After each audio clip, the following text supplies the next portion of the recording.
Oi, pessoal da segunda série do ensino médio, como vocês estão?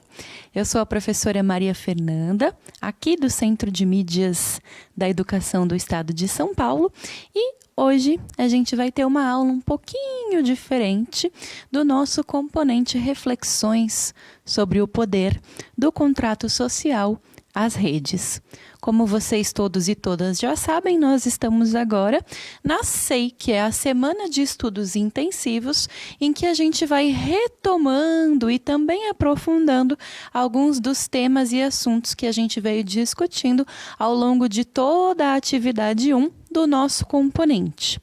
Nesta aula, que é a primeira aula de retomada, portanto, desta semana de estudos intensivos, a gente vai retomar algumas das teorias dos 3 autores contratualistas sobre os quais nós conversamos ao longo do nosso trajeto com o nosso componente, que são o Thomas Hobbes, o Jean-Jacques Rousseau e o John Locke. Nós vamos retomar as suas teorias contratualistas, pensando desde a sua concepção da vida humana no estado de natureza até a transição para o estado civil.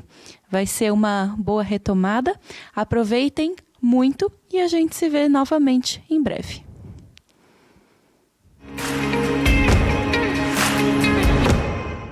Pessoal da segunda série do ensino médio, que prazer que é estar com vocês novamente no nosso componente Reflexões sobre o poder do contrato social às redes.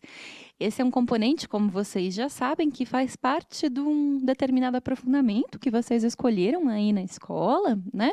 E o aprofundamento é o quem divide, multiplica. Esse aprofundamento, nós estamos agora no comecinho dele, né? A gente está na primeira unidade curricular, que se chama Números Também Importam. Eu sou a professora Maria Fernanda, aqui do Centro de Mídias da Educação do Estado de São Paulo, e é com muito prazer que eu saúdo a todas e todos e convido a que nós demos início, então, ao nosso encontro de hoje. Como vocês já estão podendo ver aí na tela, o título da aula de hoje, que será a primeira sistematização da primeira atividade do nosso componente, é o que é poder político. E por que é importante que a gente fale disso, sobretudo na sistematização? Porque nós passamos toda essa primeira atividade do nosso componente fundamentalmente conversando sobre poder. Não é? Então, a gente conversou um pouquinho sobre como é que determinados autores, e a gente já vai chegar neles para destrinchar isso um pouquinho melhor, mas a gente conversava durante toda essa primeira atividade sobre como é que determinados autores entendem, né, o que seja poder político, as perspectivas que eles têm em relação à vida na sociedade e as relações de poder entre os indivíduos e também de indivíduos com relação ao poder soberano, que a gente chama de Estado ou de governo. Tá certo? E aí vocês vão me dizer o seguinte: tá bom, professor, então a gente vai fazer uma sistematização do que a gente viu até aqui. A primeira parte dessa sistematização, lembrando que será dividida em 2 aulas, tá bom? E qual é a habilidade que a gente vai trabalhar hoje? Então, aparece aí na tela para vocês, eu vou enunciá-la. É uma habilidade que fala em utilizar diferentes linguagens, diferentes gêneros textuais, diferentes tecnologias digitais, de uma forma crítica, significativa, reflexiva, ética, nas nossas práticas sociais cotidianas, inclusive as escolares, né? Inclusive no nosso cotidiano escolar. E para quê que a gente vai, então, fazer uso, né, dessas diferentes linguagens e tecnologias? Para que a gente possa se comunicar, acessar e difundir informações, produzir conhecimentos, resolver problemas e, de forma geral, exercer o nosso protagonismo jovem, a nossa autoria, né, na vida pessoal e coletiva, não só na escola, mas também fora dela. Essa habilidade que a gente acabou de ver é a habilidade da formação geral básica. Mas nós vamos mobilizar também uma habilidade do eixo estruturante, que é essa que aparece aí na tela para vocês nesse momento, e que diz sobre seleção e sistematização com base em estudos e pesquisas, né, de informações, de dados, de fontes, né, confiáveis sobre temas e processos de natureza histórica, social, econômica, filosófica, política, cultural, para que a gente consiga aí percebendo como que há diferentes pontos de vista sobre tudo que há no mundo, né? E que a gente consiga não só perceber esses diferentes pontos de vista, mas também nós mesmos nos posicionarmos mediante as coisas, os fatos, os eventos e a nosso cotidiano, nossa vida, né? Mas não um posicionar-se assim de uma forma arbitrária, tá certo? Mas um posicionar-se refletido, que seja aqui amparado por uma argumentação, e essa própria argumentação que disponha também de dados, de informações que a gente vai pesquisando ao longo aqui do nosso componente em fontes confiáveis. Tá certo? Então, essas são as habilidades que a gente vai mobilizar na nossa aula de hoje. E, como se trata de uma aula de sistematização, a gente começa fazendo aqui uma breve recapitulação, né, do que fizemos no decorrer do nosso componente na atividade 1. A gente começou perguntando assim: qual vai ser a forma como trataremos o conceito de poder nesse componente? Porque, sabe, gente, poder é uma palavra que ela significa tudo e, ao mesmo tempo, não significa nada. Né? Assim, a gente pode usá-la de uma forma muito assertiva, né? De uma forma muito encaixada, mas a gente também pode utilizá-la assim, sem refletir muito sobre o que ela significa, né? Então, pensar em poder equivale ou implica, primeiramente, estabelecer um certo conceito de poder a partir do qual a gente vai começar os nossos estudos, né? E foi isso que a gente fez. Lá na primeira aula da introdução, né, do nosso componente, a gente falou o seguinte: olha, aqui a gente vai tratar como poder uma determinada forma de organizar e de administrar vontades. E aí vocês vão dizer assim: nossa, professora, mas isso parece um pouquinho raso, né? Porque cada um tem a sua vontade. Justamente isso, é porque as pessoas são todas absolutamente diferentes entre si, têm diferentes crenças, posicionamentos, gostos, desejos, vontades, é que é necessário que se estabeleçam determinadas formas de poder que vão organizar, que vão administrar essas diferentes vontades. Porque senão a gente recai no que um dos nossos autores, o Thomas Hobbes, falava: é a guerra de todos contra todos. Todo mundo pode exercer a sua vontade da forma como melhor desejar, né? Mas quando a gente está em sociedade, as relações de poder, principalmente no poder político, elas vão no sentido de administrar essas vontades de indivíduos e de coletividades para que elas não conflitem num tamanho grau que impossibilite as pessoas de viverem em sociedade, em coletividade. Tá certo? Bom, falar em poder implica em falar também em racionalidade, né?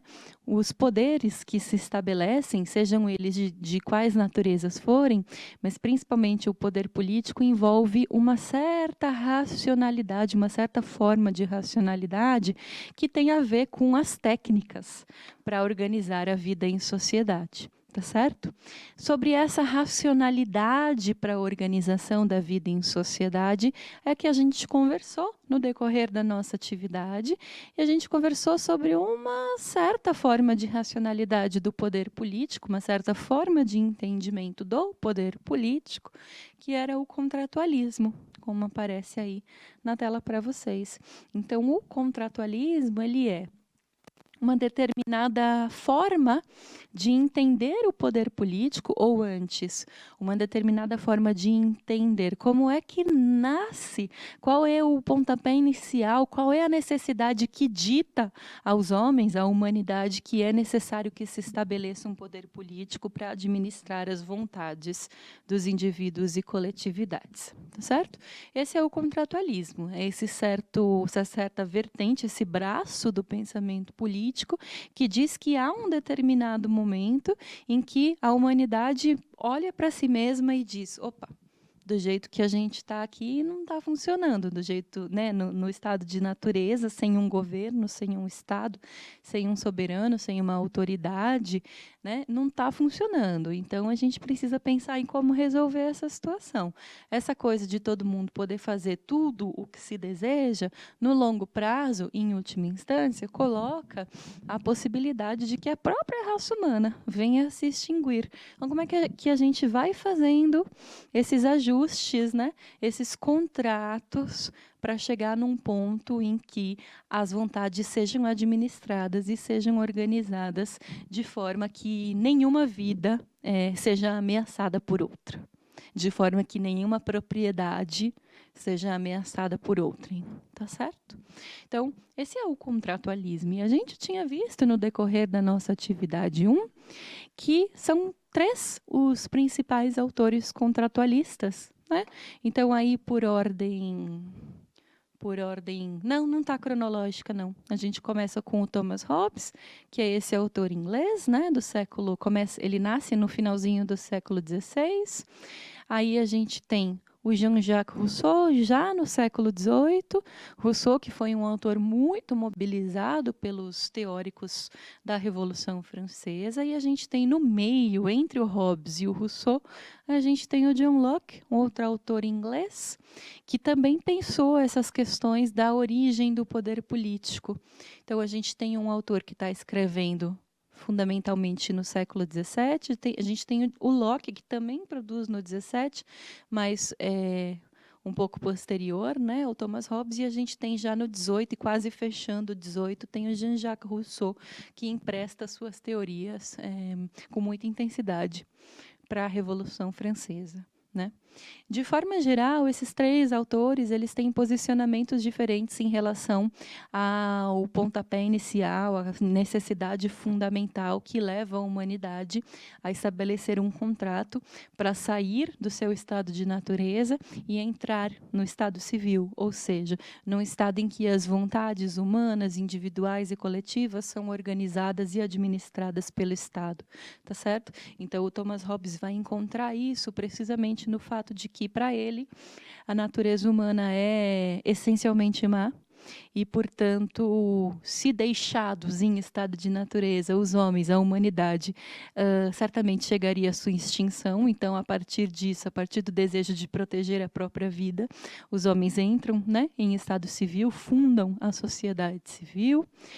O John Locke, né, que é o intermediário aí entre o Hobbes e o Rousseau, vai encontrar a necessidade da transição do estado de natureza para o estado civil no fato de que no estado de natureza não há uma autoridade suficientemente capacitada ou adequada, não há uma autoridade para julgar e para punir, né, em caso necessário. E isso faz com que haja um desbalanço do poder, que é muito perigoso, e por isso os homens entram em um acordo, fazem um contrato entre si, de que viverão sob o domínio, a autoridade e as leis de um determinado Estado, tá certo? Soberano. E o Rousseau parte de uma premissa que é muito conhecida, na verdade, né? É muito discutida até hoje, mas parte de uma premissa que diz que os homens em estado de natureza são bons. Porém, algumas possibilidades, como a possibilidade do acúmulo e a possibilidade da propriedade privada, vão corrompendo a alma humana de uma tal forma que as pessoas entendem, os seres humanos, os indivíduos em estado de natureza, entendem que seria melhor fundar um Estado para garantir o bem comum do que permanecer em estado de natureza em que as desigualdades vão se acumulando cada vez mais. Então, essa é uma perspectiva, um pano de fundo assim, bastante geral, que a gente fez aqui na nossa sistematização, só para vocês conseguirem lembrar um pouquinho, né, desses 3 autores contratualistas que foram tratados com mais detalhe ao longo das nossas aulas. Aí, pessoal, a gente vai falar hoje, então, mais especificamente sobre poder. No detalhe, mais ainda, a gente vai falar sobre poder político. E para dar o pontapé inicial para as nossas reflexões de hoje, eu gostaria de convidá-las e convidá-los para assistirem uma série. Olha lá. Já estou aqui com a cabeça, quando eu chegar em casa eu vou continuar a assistir minha série. Assistirem um vídeo que fala sobre Francis Bacon e a sua famosa frase "saber é poder". Vamos acompanhar juntas e juntos? A maior arma do ser humano em relação à natureza e não aos outros é a sabedoria. Oi gente, bem-vindos de volta aqui ao Filosofares. Você está no Brevemente e hoje a gente vai conversar sobre mais uma citação importante para a filosofia e que inaugura um novo tempo de pensamento na Idade Moderna, que é do filósofo Francis Bacon, que diz o seguinte: saber é poder. Ou, para ser um pouquinho mais justo com a tradução do que ele disse, o conhecimento é em si mesmo um poder. A gente já vai entender um pouco melhor sobre essa citação, mas antes, curte aqui embaixo o vídeo, confere se você está inscrito no canal e se você é novo por aqui, se inscreva, deixa aqui embaixo também seu comentário, a sua participação e não se esqueça de compartilhar nas suas redes sociais para ajudar o canal a crescer. Francis Bacon tinha um grande projeto de conhecimento na Idade Moderna, ali no século XVII, que ele chamava de Grande Instauração. Ele é reconhecido como o primeiro empirista justamente por causa disso. Ele queria instaurar na realidade um conhecimento que fosse baseado na abstração daquilo que a realidade, a natureza apresentava. Ou seja, quanto mais conhecimento em relação à natureza, melhor ela poderia ser usada em benefício do próprio ser humano. Esse projeto, inclusive, ele queria instaurar não só na ciência, mas também na política, com a qual ele se envolveu durante muito tempo. Francis Bacon dizia o seguinte: nós devemos analisar, avaliar as circunstâncias, os elementos que compõem essas circunstâncias e esses eventos naturais, cada um separadamente, entendendo como eles funcionam, para depois relacioná-los. Essa produção de conhecimento viria então da indução, a única segura capaz de levar o ser humano no caminho de usar a natureza a seu favor. Ele buscava isso para se libertar daquilo que ele chamava de ídolos. E se você quer saber um pouquinho melhor sobre esses ídolos, eu já fiz um vídeo aqui no canal, lá na playlist do Vocabulário Filosófico, que eu explico melhor para vocês quais são esses 4 desvios do pensamento para Francis Bacon. Só assim o conhecimento científico poderia ser indubitável, seguro, forte, para ser usado inclusive a favor do ser humano e da sociedade. Assim, quanto mais da natureza nós podemos conhecer, mais podemos utilizá-la a nosso favor, mais podemos dominá-la. Então, aqui não se trata de sabedoria como poder, como uma dominação alheia, mas uma dominação da natureza para uma organização política, para um conhecimento científico, para uma expansão cultural e para tantas coisas que estavam ali pululando na época da modernidade. Portanto, esse conhecimento científico avança para áreas antes desconhecidas ou até mesmo não habitadas, fazendo com que a modernidade conheça coisas novas e, como eu disse, de forma segura, e também, por outro lado, faz com que as pessoas consigam realizar coisas que não antes faziam.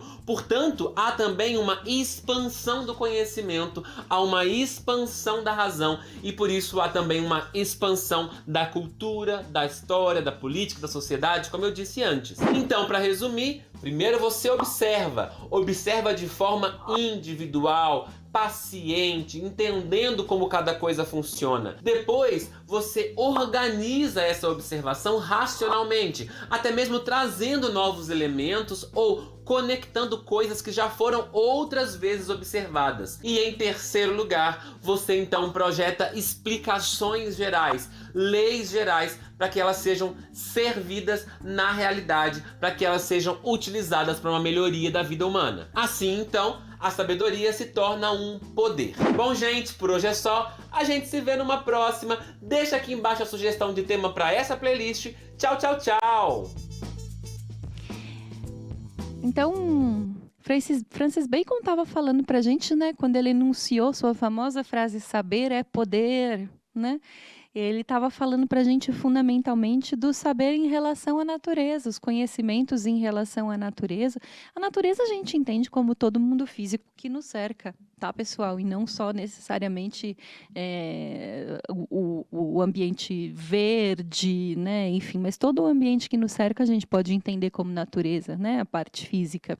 E quando ele diz em saber, quando ele menciona a frase saber é poder, ele está dizendo o seguinte: olha, quanto mais soubermos sobre a natureza, quanto mais conhecermos do seu funcionamento, tanto mais poderemos dominá-la, tanto mais exerceremos poder sobre a natureza, tá certo?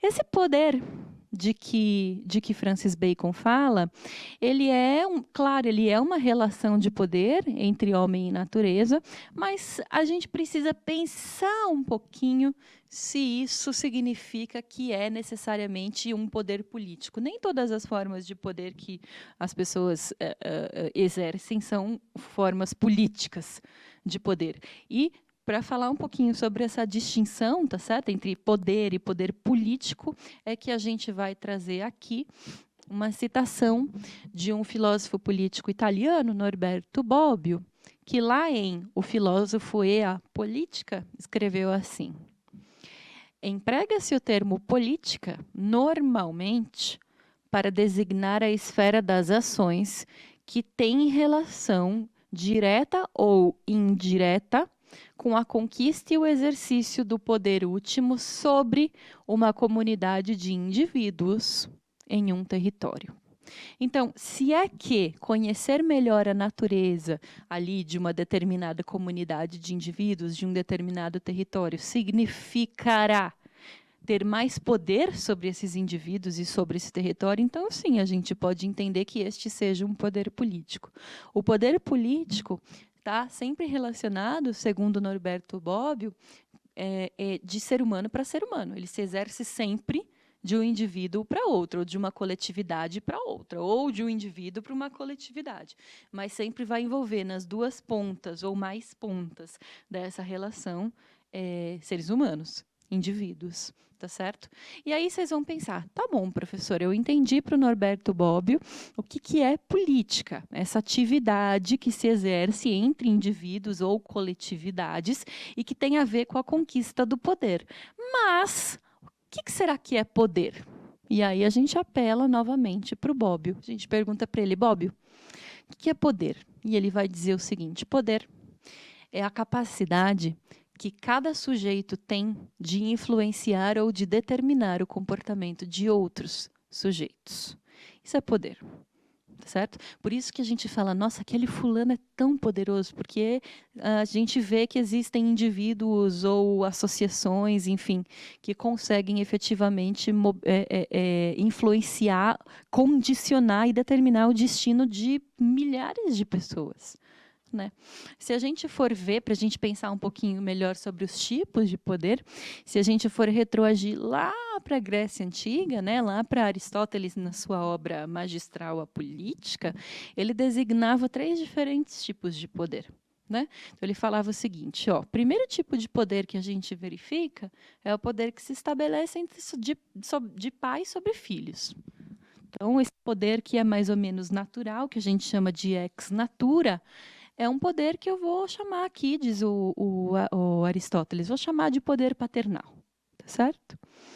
Um segundo tipo de poder que eu consigo verificar, diz o Aristóteles ali na sua Política, é o poder patronal. É esse que se estabelece do senhor sobre os seus escravos e os seus escravizados. E aí a gente precisa lembrar que a Grécia Antiga, a Roma Antiga, foram civilizações que se utilizaram grandemente de mão de obra escravizada.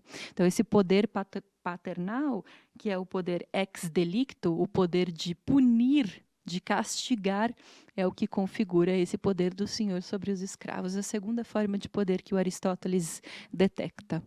E ainda uma terceira forma, é essa que mais nos interessa aqui na nossa aula, é o poder do governante sobre os governados. E por que ele se chama poder político? Porque era o poder que se exercia nas polis gregas. As polis eram as cidades-estado, tá certo? Eram fundamentalmente as cidades, né, em que os cidadãos iam para comercializar, para debater, para votar, tá certo? Então, esse poder que a gente chama de ex contracto é o poder que se estabelece através do consenso. Os governados precisam aceitar o governante, há um consenso de que o governante irá agir em prol dos seus governados, pensando sempre no bem comum. Tanto é que, se não for assim, se o governante exercer um poder mais ou menos parecido com o poder paternal, ele vai tratar todos os seus governados como se fossem crianças menores, que não teriam discernimento ainda, crivo suficiente para fazer suas próprias escolhas e decisões. Ou, se o governante exercer um poder patronal, se ele tratar todos os seus governados como se fossem seus escravizados, a gente tem ali estabelecido uma relação de despotismo, que também, pensando em bem comum, não é uma opção adequada, coloca o Aristóteles. Nem o poder paternal e nem o poder patronal servem como modelo para o poder político, eles são antes degenerescências do poder político. O poder político que se estabelece por consenso, pensando no bem comum, não pode ser de tipo paternal e nem de tipo patronal, tá certo? Aí, já que a gente está falando de poder político, a gente pode pensar o seguinte também. Na Grécia Antiga, costumava-se utilizar metáforas para falar sobre o poder político, né? Então, dizia-se assim, o governante, ele é mais ou menos parecido com um pastor que guia o rebanho, indica o caminho, abre as veredas para que todos possam passar. Né?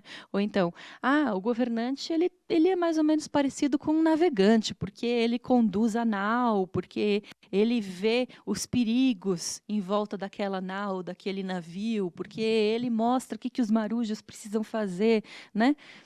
Uma outra metáfora que se utilizava também na Grécia Antiga era a seguinte: o governante, ele precisa ser mais ou menos parecido com um médico. Ele detecta as doenças sociais, ele detecta os problemas e ele oferece os remédios adequados para isso. E se a gente pensar nessas metáforas que se utilizavam na Grécia Antiga para falar sobre poder político, elas são muito interessantes, inclusive para hoje em dia, em que a gente tem o nosso poder político no Brasil, que é uma república federativa, uma democracia, né, representativa, mas também em diversos outros países que utilizam um modelo tripartite de poder político, né? Então, a gente pode pensar que o poder legislativo, esse que faz as leis, poderia ser metaforizado, comparado com o poder legislativo, tá certo? O navegante representando esse poder legislativo, então seria aquele que indicaria os caminhos, mostraria as leis, mostraria por onde ir, as normas, os regramentos. O navegante, o capitão da nau. Inclusive, pessoal, em latim, gubernator, né, significa timoneiro, que vem de gubernaculum, que é timão, o timão do navio. Então, o governante seria esse timoneiro, esse cara que mexe o timão do navio, mostrando para onde o navio deve ir, tá certo? Aí a gente pensa no poder executivo, né? Poder que realiza, leva a cabo, realiza as leis na prática. A gente pode pensar no pastor, né? O pastor é esse que vai conduzindo as ovelhas, mostrando para as ovelhas, olha, aqui é legal, aqui não é tão legal, aqui pode ir, aqui não pode. E exerce na prática esse poder, né? E a gente poderia também pensar no poder judiciário, terceira partição, né, do nosso poder tripartite. A gente poderia pensar no poder judiciário como um médico, o médico que oferece determinados comprimidos, remédios, curas mais adequadas para aqueles que porventura venham a se afastar, né, do rumo indicado originalmente lá pelo navegante, no poder legislativo, tá certo? Então, o que é poder político a partir de tudo isso que a gente conversou, né? Se a gente pensar o poder como a capacidade que cada um tem de influenciar ou de determinar o comportamento de outros sujeitos, e se a gente pensar também nesses poderes que são detectados pelo Aristóteles, o que ele designa por poder político, né, aquele que se exerce na polis, é o poder efetivamente do governante sobre os governados. E é sobre este poder e sobre como ele se exerce e aparece no nosso cotidiano que a gente vai tratar no decorrer da nossa atividade 2. Antes da gente encerrar a nossa aula de hoje, eu deixo aqui para vocês algumas sugestões. Para quem quiser se aprofundar um pouquinho mais nesse tema. Então, a gente tem aí uma definição de poder político, um vídeo disponível no YouTube do canal História Online. Do Politize, também um vídeo, um artigo explicando, né, o que é política, pegando também pela etimologia, pela origem da palavra, e ainda do Politize, o artigo O que você tem a ver com política? Né? Mostrando que nosso cotidiano está todo ele, de alguma forma, determinado por ações políticas. E, como de praxe, não menos importante, por último, mas não menos importante, o nosso roteiro do estudante, para que vocês possam, em grupos, retomarem o desafio da ilha, que vocês fizeram lá no começo da primeira atividade, e responder a questão: que conceito de poder político vocês mobilizaram ou defenderam ao realizarem o desafio da ilha? E aí vocês podem ter apontado mais no caminho de Hobbes, ou de Locke, ou de Rousseau. E é importante trazer essa percepção, quais elementos vocês trouxeram nessa atividade que indicaram mais para um ou para dois desses autores, mas trazer também algumas referências e alguns elementos do conceito de poder político que a gente trabalhou no decorrer da aula de hoje. Combinados? Foi um prazer ter estado com todas e todos vocês. A gente se vê em breve. Não deixem de avaliar a aula. Cuidem-se muito e um grande, grande abraço a todas e todos.